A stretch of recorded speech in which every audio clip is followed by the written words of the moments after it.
ओम नमो भगवते वासुदेवाय। हिंदू पंचांग के अनुसार मार्ग शीर्ष मास की कृष्ण पक्ष की एकादशी तिथि को उत्पन्ना एकादशी कहा जाता है। यूं तो हर माह दो एकादशी तिथियां आती हैं, लेकिन उत्पन्ना एकादशी का खास महत्व है। इस दिन भगवान विष्णु व माता लक्ष्मी की पूजा का विधान है। इस साल उत्पन्ना एकादशी व्रत 20 नवंबर 2022 दिन रविवार को रखा जाएगा। एकादशी तिथि 19 नवंबर को सुबह 10:29 से प्रारंभ होगी, जो कि 20 नवंबर को सुबह 10:41 पर समाप्त होगी। उत्पन्ना एकादशी व्रत का पारण 21 नवंबर 2022 को किया जाएगा। व्रत का पारण का शुभ समय सुबह 6:48 से सुबह 8:56 तक है। पारण तिथि के दिन द्वादशी तिथि समाप्त होने का समय 10:07 रहेगा। पौराणिक मान्यताओं के अनुसार इस दिन एकादशी माता का जन्म हुआ था, इसलिए इसे उत्पन्ना एकादशी के नाम से जाना जाता है। उत्पन्ना एकादशी को लेकर ऐसी मान्यता है कि इस दिन जो कोई भी उपवास रखता है, उसके सारे कष्ट दूर हो जाते हैं। इस व्रत के बारे में कहा जाता है कि जो कोई भी व्यक्ति एकादशी का व्रत करने के इच्छुक हैं, उन्हें उत्पन्ना एकादशी से ही व्रत की शुरुआत करनी चाहिए। उत्पन्ना एकादशी के दिन भगवान विष्णु ने मुरसुरा नाम के राक्षस का वध किया था। ऐसे में भगवान विष्णु की जीत की खुशी में इस एकादशी को मनाए जाने की परंपरा की शुरुआत हुई। इस दिन भगवान विष्णु और माता एकादशी का व्रत और पूजन करने का विधान है।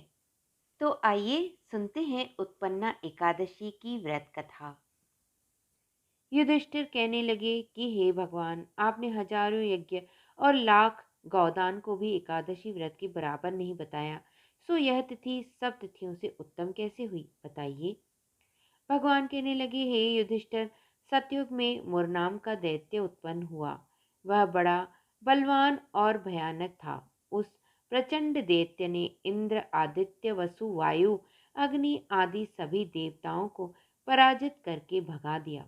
तब इंद्र सहित सभी देवताओं ने भयभीत होकर भगवान शिव से सारा वृतांत कहा और बोले, हे कैलाशपति, मूर दैत्य से भयभीत होकर सब देवता मृत्यु लोक में फिर रहे हैं। तब भगवान शिव ने कहा, हे देवताओं, तीनों लोकों के स्वामी, भक्तों के दुखों का नाश करने वाले भगवान विष्णु की शरण में जाओ। वे ही तुम्हारे दुखों को दूर कर सकते हैं। शिव जी के ऐसे वचन सुनकर सभी देवता क्षीर सागर में पहुंचे। वहां भगवान को शयन करते देख हाथ जोड़कर उनकी स्तुति करने लगे कि हे देवताओं द्वारा स्तुति करने योग्य प्रभु, आपको बारंबार नमस्कार है। देवताओं की रक्षा करने वाले मधुसूदन, आपको नमस्कार है। आप हमारी रक्षा करें। दैत्यों से भयभीत होकर हम सब आपकी शरण में आए हैं। आप इस संसार के कर्ता, माता पिता, उत्पत्ति और पालन करता और संहार करने वाले हैं। सबको शांति प्रदान करने वाले हैं। आकाश और पाताल भी आप ही के हैं। सबके पितामह ब्रह्म, सूर्य, चंद्र, अग्नि, सामग्री, होम, आहुति, मंत्र, तंत्र, जप, यज्ञमान, यज्ञ, कर्म, कर्ता, भोक्ता भी आप ही हैं। आप सर्वव्यापक हैं। आपके सिवा तीनों लोकों में चर तथा अचर कुछ भी नहीं है। हे भगवान, दैत्यों ने हमको जीत कर स्वर्ग से भ्रष्ट कर दिया है और हम सब देवता इधर उधर भागे भागे फिर रहे हैं। आप उन दैत्यों से हम सबकी रक्षा करें। इंद्र के ऐसे वचन सुनकर भगवान विष्णु कहने लगे कि हे इंद्र, ऐसा मायावी दैत्य कौन है जिसने सब देवताओं को जीत लिया है? उसका नाम क्या है? उसमें कितना बल है और किसके आश्रय में है तथा उसका स्थान कहाँ है? यह सब मुझसे कहो। भगवान के ऐसे वचन सुनकर इंद्र बोले, भगवान, प्राचीन समय में एक नाड़ी जंग नामक राक्षस था। उसके महापराक्रमी और लोक विख्यात मुर नाम का एक पुत्र हुआ। उसकी चंद्रावती नाम की नगरी है। उसी ने सब देवताओं को स्वर्ग से निकालकर वहां अपना अधिकार जमा लिया है। उसने इंद्र, अग्नि, वरुण, यम, वायु, ईश, चंद्रमा, नैत्रत्य, आदि सबके स्थान पर अधिकार कर लिया है। सूर्य बनकर स्वयं ही प्रकाश करता है, स्वयं ही मेघ बन जाता है और सबसे अजय है। हे असुर निकंदन, उस दुष्ट को मारकर देवताओं को अजय बनाइए। यह वचन सुनकर भगवान ने कहा, हे देवताओं, मैं शीघ्र ही उसका संहार करूंगा। तुम चंद्रावती नगरी जाओ। इस प्रकार कहकर भगवान सहित सभी देवताओं ने चंद्रावती नगरी की और प्रस्थान किया।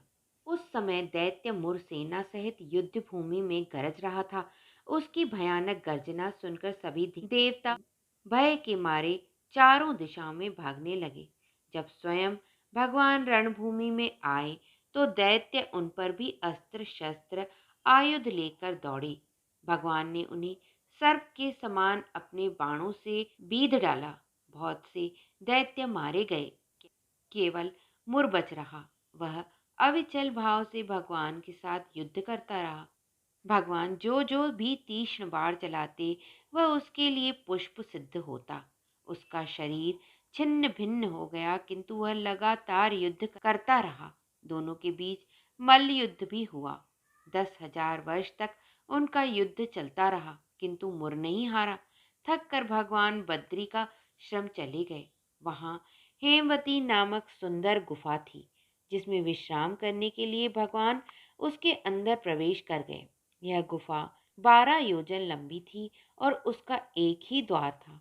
विष्णु भगवान वहां योग निद्रा की गोद में सो गए। मुर भी पीछे पीछे आ गया और भगवान को सोया देखकर मारने को उद्यत हुआ। तभी भगवान के शरीर से उज्जवल क्रांतिमय रूप वाली देवी प्रकट हुई। देवी ने राक्षस मुर को ललकारा, युद्ध किया और उसे तत्काल मौत के घाट उतार दिया। श्री हरि जब योग निद्रा की गोद से उठे तो सब बातों को जानकर उस देवी से कहा कि आपका जन्म एकादशी के दिन हुआ है, अतः आप उत्पन्ना एकादशी के नाम से पूजित होंगी। आपके भक्त वही होंगे जो मेरे भक्त हैं। जय श्री हरि।